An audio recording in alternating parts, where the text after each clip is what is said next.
Welcome to the home of Marjorie Merriweather Post. Marjorie Post was a pioneering business executive, engaged citizen, generous philanthropist, and distinguished collector. As the heir to the Postum Cereal Company, later General Foods, Marjorie Post, 1887 to 1973, was among the wealthiest women of her time. She exerted a strong hand in the business affairs of her company long before women appeared in major corporate boardrooms. Post also dedicated her intense focus to collecting French and Russian art, as well as to making significant charitable contributions throughout her life. In 1955, Post purchased Hillwood as her spring and fall residence, spending winters in Palm Beach, Florida, at Mar-a-Lago, and summers at Camp Topridge in the Adirondack Mountains of New York. She spent 2 years renovating and expanding Hillwood, creating a home that would suit her lifestyle, while also serving as a museum for her extraordinary art collection. Post made provisions to bequeath her Washington, D.C. home and collections for the enjoyment and education of future generations. In 1977, Hillwood opened to the public, endowing it with the most comprehensive collection of Russian imperial art outside Russia, a distinguished collection of French art from the 1700s, and 25 acres of landscaped gardens and natural woodlands. Hillwood remains Post's most important legacy, and the artistry of its collections, beauty of its gardens, and graciousness of its founder continue to inspire. Today, Hillwood is vibrant with special exhibitions, programs, and events, and garden displays. Enjoy your visit to this oasis in the nation's capital. Touring the gardens. To explore the gardens, please make use of the interpretive signs posted in each garden room, or take advantage of the audio tour stops. A map of the gardens appears on the preceding pages. The following route is popular, but feel free to wander the gardens in the order you prefer. Begin your walk at the motor court in front of the mansion. During Marjorie Post's time, guests arriving at the enclosed motor court were escorted into the mansion by footmen. The French parterre, with low, intricate plantings divided by footpaths and surrounded by walls of English ivy, transports the modern visitor back to the 1700s, when such formal gardens were popular in France. Each bed in the rose garden is planted with a single variety of Floribunda rose, blooming from spring to fall. Post chose this peaceful site to house her ashes, which are in the base of the pink granite monument in the center. The black iron gates lead from the rose garden and down the Friendship Walk, a footpath flanked by boxwood, hollies, and azaleas, ending at the red slate circle of the Four Seasons Overlook. A group of Post's friends created this walk and overlook in 1957 to honor her lifetime of philanthropy. Post, a golfing enthusiast, believed in living a healthy lifestyle, and her family and friends worked on their golf game on the putting green. Additional garden features. The Lunar Lawn is an open setting where Post hosted receptions and garden parties for Washington's social and political elite and groups involved in her philanthropic and personal interests. The Japanese-style garden, an artful hybrid of Japanese and American gardening traditions, combines native and Japanese plants, ornamentation, and design concepts to transform this hillside into a captivating space. The dog cemetery was built as a memorial to the pet dogs Post loved throughout her life. Some of her family continued to memorialize their four-legged friends here through the 1980s. The dacha, built in 1969 in a style reminiscent of traditional Russian country homes, and the Adirondack Building, erected in 1983 based on the architecture of grand estates in the Adirondack Mountains, are both now used for special exhibitions. The buildings reflect Post's interest in Russian culture and attachment to Camp Topridge, her summer estate in upstate New York. The large beds of the cutting garden provide a seasonal bounty of fresh-cut flowers used in arrangements in the mansion and elsewhere at Hillwood. The modern greenhouse, rebuilt and renovated in 1996 on the original site, contains an extensive collection of orchids and tropical plants from around the world. The Native Garden opened in 2022, following the construction of the Collections and Research Center. The garden features over 80 native plant species, a bioretention pond, which captures stormwater and allows it to percolate into the ground, and pathways for strolling.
entry hall's magnificent 2 stories, grand staircase, and dazzling rock crystal chandelier complement the gracious welcome that Marjorie Post extended to her guests.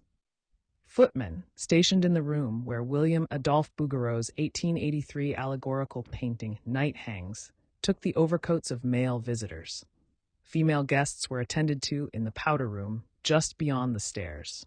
Located across from the powder room, the telephone room was originally used to take or make phone calls. Exquisite furnishings and historic objects introduce Post's 2 primary interests as a collector: the decorative and fine arts of France in the 1700s and Imperial Russia in the 1800s and 1900s. 2 chests of drawers.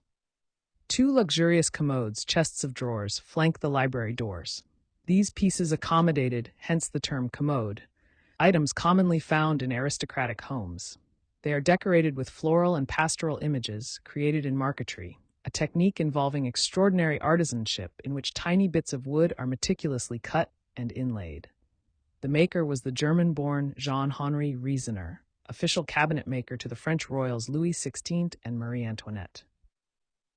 Portrait of Catherine the Great. The largest of the portraits gracing the stairway is of Empress Catherine II, who ruled Russia from 1762 to 1796. She is dressed in full state regalia, with the insignia of Russia's elite orders. She uses her scepter to draw attention to the jeweled crown and orb beside her, attesting her power, as well as to a bust of Peter the Great hidden in the shadows.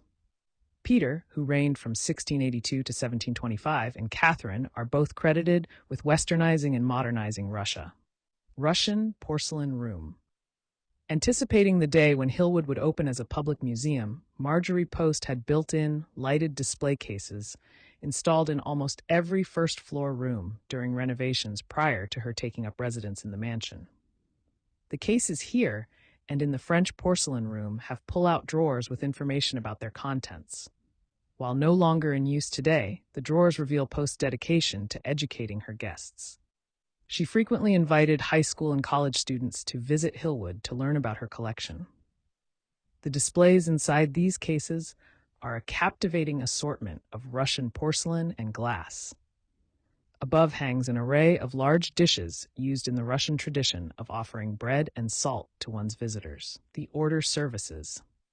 Many of the cases in this room contain pieces from 4 porcelain dessert services that Catherine the Great commissioned in the last quarter of the 1700s from the Gardner factory.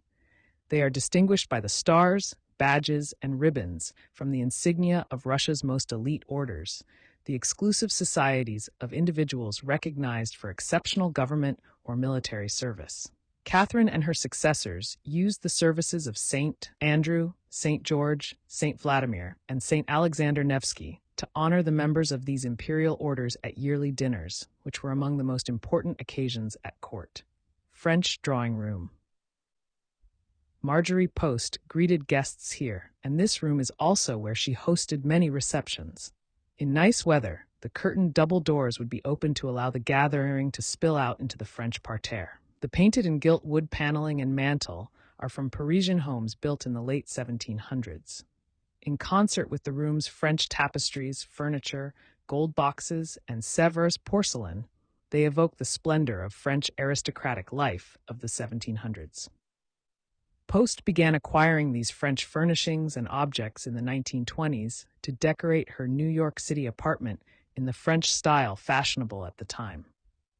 The elements of harmony, balance, delicate decoration, superb artisanship, and historical relevance that define these French objects guided Post's taste in collecting for the rest of her life. The tapestries. Tapestries woven in the 1730s at the celebrated Beauvais factory in France grace the paneled walls.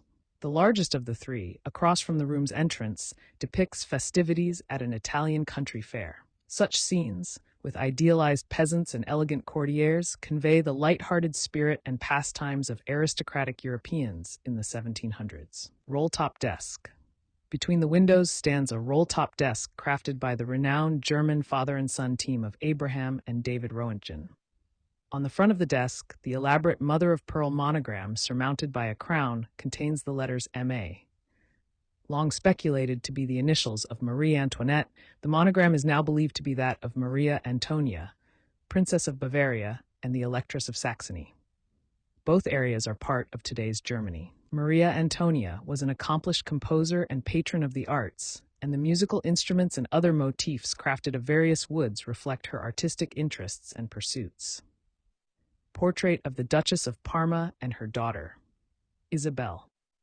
Above the roll-top desk hangs a portrait of the eldest daughter of French King Louis XV and her daughter posed casually outdoors. The fashionable court artist Jean-Marc Nattier painted this portrait in 1750. Portrait of Empress Eugénie. Over the fireplace is an 1857 painting of Empress Eugénie, wife of Napoleon III. The German artist Franz Xaver Winterhalter, the most sought-after court portrait painter of the mid-1800s, masterfully recorded her legendary beauty and elegance. Pavilion. Before Marjorie Post moved to Hillwood in 1957, she had this pavilion, along with the adjacent wet bar, built to accommodate her entertainment needs. Film screenings are one example of Post's after-dinner entertainment. Note that the sofas have pop-up trays for drinks and snacks. In the ceiling above the piano are speakers and a screen, largely hidden by draperies. 2 state-of-the-art projectors from the time are housed in a projection booth behind the balcony. The staff could enjoy first-run films from the comfort of theater seats in the balcony. The pavilion's contents are largely Russian in origin. Chief among them are the 2 large, impressive paintings, both acquired in the 1960s, that dominate the room. They were among Post's final major acquisitions, as she and her curator, Marvin Ross, prepared to open her home as a museum. Portrait of Countess Samoylova, her foster daughter, and a black servant. Finished in 1834, the portrait is rendered in lifelike detail by the Russian artist Karl Bryullov. The Russian countess steps in from the balcony of her Italian villa, greeted by her adopted daughter, a young black servant, relieving her of her cashmere wrap, and an eager dog. The identity of the boy remains unknown. His presence and his collar allude to the slave trade in Western Europe and the existence of black servants in aristocratic circles. A boyar wedding feast in the 17th century. This painting celebrates the union of 2 noble Russian families, boyars, during the 1600s. The sumptuously attired guests feast the newlyweds in a candlelit dining hall, replete with gleaming silver and gold and richly embroidered linens. Konstantin Makovsky painted this work in 1883, 200 years after such an event would have occurred. This Russian revival style was quite popular at the time, as Russians were nostalgic for old traditions predating Peter the Great's efforts to westernize the country. Icon Room. Marjorie Post recognized the need to set aside space to showcase her small, precious objects and sacred treasures. She created this intimate collector's cabinet for them and called it the Icon Room. Some 400 objects fill this space, including highlights of the museum's nearly 90 creations by the firm of Carl Fabergé, the celebrated jeweler to Russia's imperial rulers. The icons and chalices represent the types of objects Post acquired at state-run storeroom sales and commission shops in the 1930s in the Soviet Union. Post spent 18 months, 1937 to 38, there with her husband, Ambassador Joseph E. Davies. During that period, the Soviet government was still selling imperial treasures to finance its industrialization plan. Living in the Soviet Union ignited Post's passion for collecting Russian art, and she acquired the nucleus of her Russian art collection at that time. She continued to acquire Russian art in the West for the rest of her life. Imperial Easter eggs by Fabergé. Both imperial Easter eggs in the center case were gifts from Russia's last emperor, Nicholas II, to his mother, Maria Fedorovna. In 1885, Nicholas's father, Alexander III, began a yearly tradition of presenting his wife with a specially commissioned Easter egg. Nicholas continued the practice, giving an egg to both his wife and mother. The tradition endured for more than 30 years and yielded in excess of 50 eggs, all crafted with exceptional skill by the workmasters and artisans of the Fabergé firm.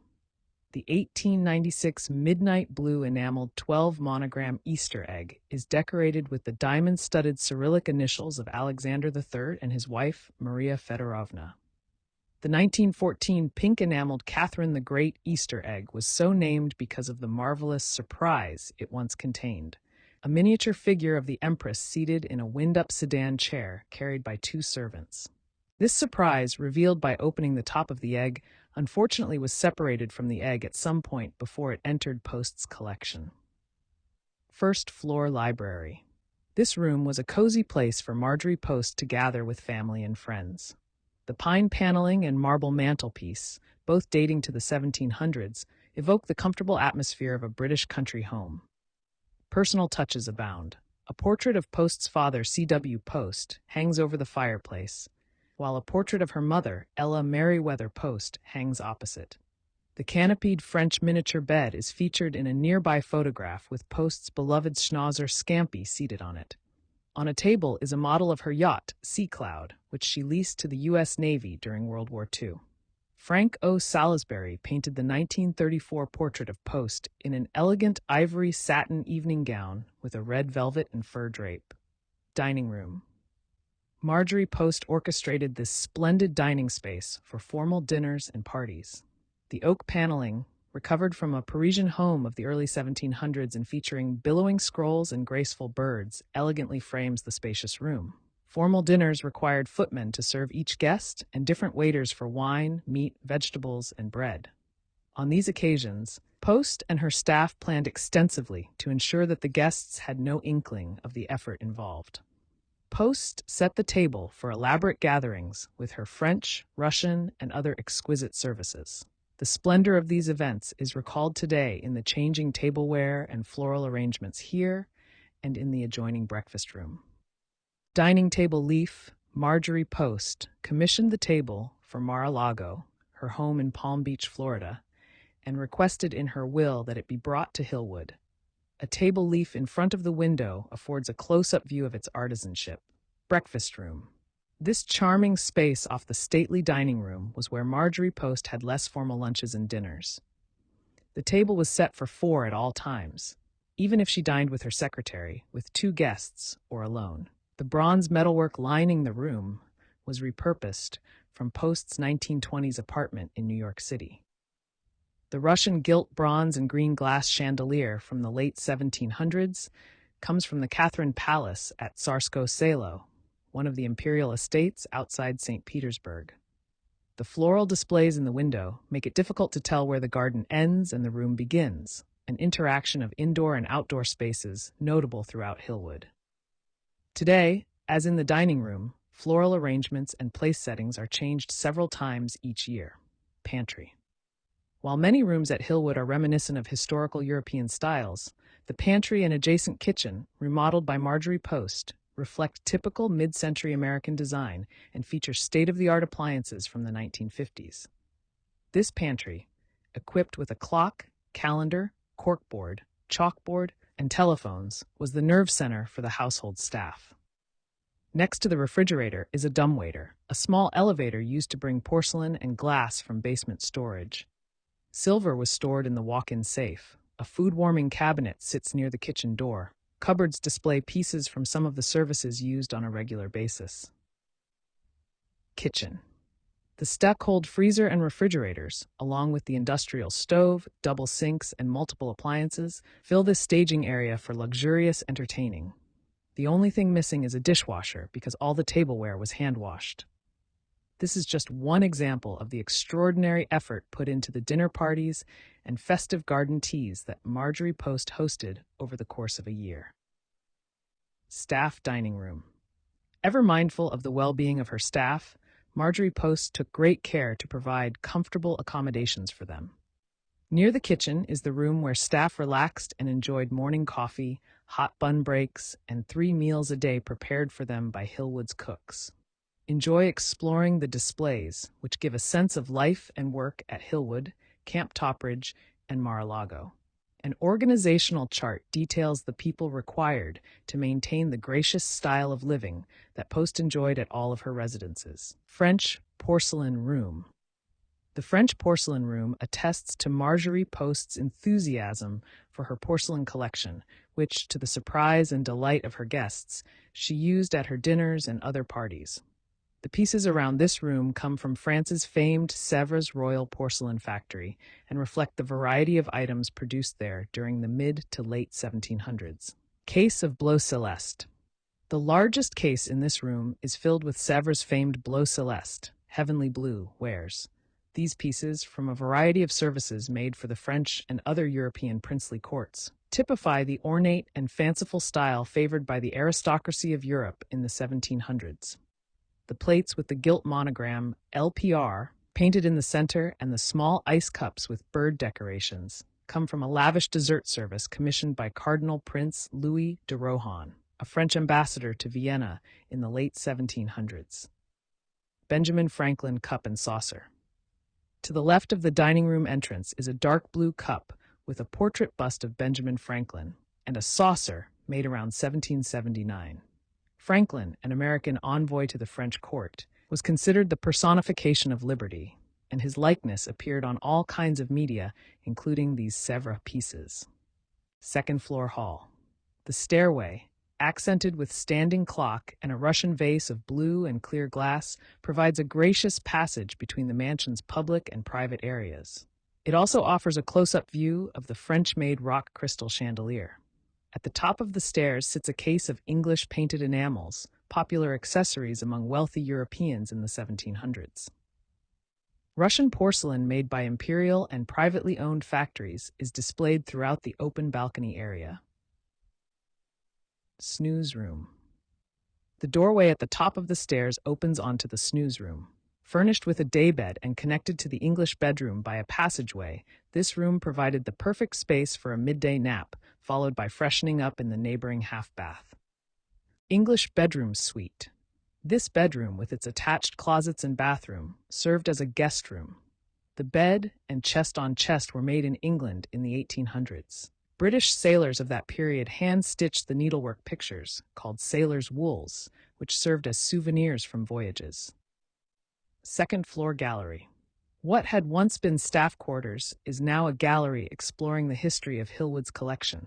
Amassed by founder Marjorie Post and developed by the museum since its opening to the public in 1977, Hillwood's collection reflects Post's interest in an object's beauty, artisanship, and history.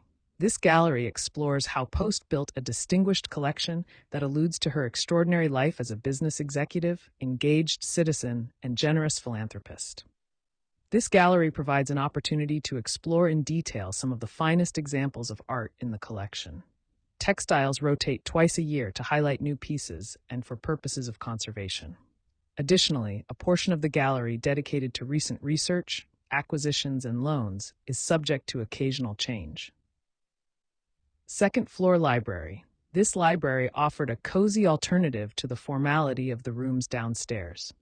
When Marjorie Post lived here, it was equipped with a television so she could watch shows in which her youngest daughter, the actress Dina Merrill, appeared. As in the larger library downstairs, this room's decor echoes the style of an English country home. To the right of the fireplace is a card table made in the mid-1700s.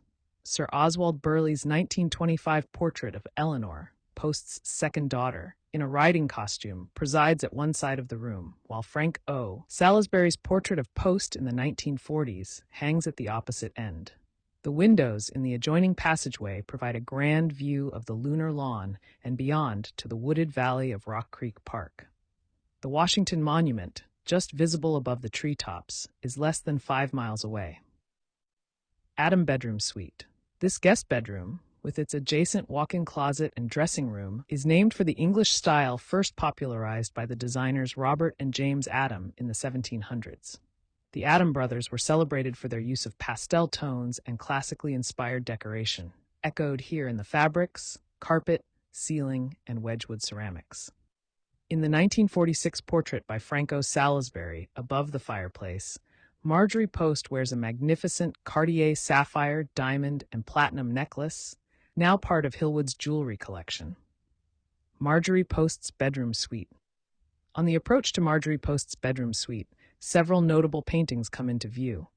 The large portrait of Post and her daughter Nedinia, the actress Dina Merrill, was painted by Giulio de Blas in 1929. Post wears a large emerald Cartier brooch, which is occasionally displayed in the jewelry case in her closet. Near the steps, Marguerite Gerard's The Beloved Child, painted around 1790, delightfully captures a rosy-cheeked baby riding in a cart drawn by two women. The bedroom is furnished with French furniture and fabrics. The table case is filled with small objects made of bloodstone, Post's birthstone. The large pastel portrait across the room of two of her daughters, Adelaide and Eleanor, is by Pierre Tartuet and dates to 1915. Over the fireplace hangs Douglas Chandor's 1952 portrait of Post. Chandor died before completing the work, leaving the hands and some facial details unfinished. The window in this bedroom offers a view of the French parterre below. Off the bedroom is a silver and pale blue dressing room, which also served as Post's morning office. Here she not only dressed and enjoyed breakfast, but also attended to personal, household, and business matters with her staff. Family photographs cover the walls. When the bathroom in Post's bedroom suite was renovated in the 1950s, pink, one of her favorite colors, was experiencing a revival. The adjoining hallway has a safe post used to store her jewelry and features changing displays of her jewels and accessories. The closets contain an array of fashions that are also rotated throughout the year. These temporary presentations illustrate how Post's love of exceptionally beautiful and exquisitely crafted objects extended to her sparkling gems and tailored clothing. Massage room. Near the steps leading to Marjorie's Post's bedroom suite is the massage room. While the room no longer houses the massage table, it still has the original hairdryers and permanent wave machine used for the final touches of her impeccably groomed appearance.